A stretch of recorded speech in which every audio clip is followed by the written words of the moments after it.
Something I've realized about myself recently is that I am most prone to sin when life is going really well for me.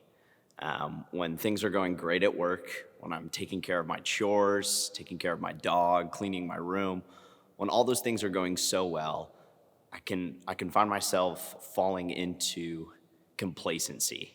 I can find myself justifying little sins here and there, saying to myself, "Oh, it's okay to just do this once or do this a couple of times. I can allow a little bit of sin in my life." And when that reality starts to set into my life, that's when even more of the serious sin starts to come, and I can find myself in a place that I never expected to be, an unfamiliar place, wandering, questioning, and wondering, how did I get here?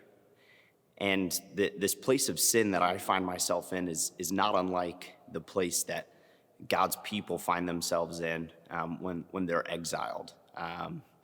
They had a really good life. They had everything they wanted. They just had two amazing kings, which is exactly what they wanted from God. And they started to allow sin just a little bit. And as they started to justify the little sins, bigger sins, the more serious sins started to come, and that's when they found themselves in a place they didn't know. They were removed. They were exiled from their home, from this good life they were living in Jerusalem, and they started to question, how did they get here? And I think we can all pinpoint a time in our life when we've been in this wandering state, when we've been removed and exiled from a really good life, and we start to question, like, how did we get here? God, how did you let us get here? How did you let me get into this place?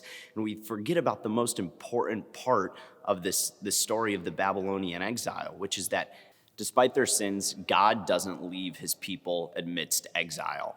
And the same is for us. No matter what we've done, no matter what sin we've fallen into, no matter where we are in life, God does not leave us. God continues to reach out to us. God continues to call out to us, showing us the way back to him.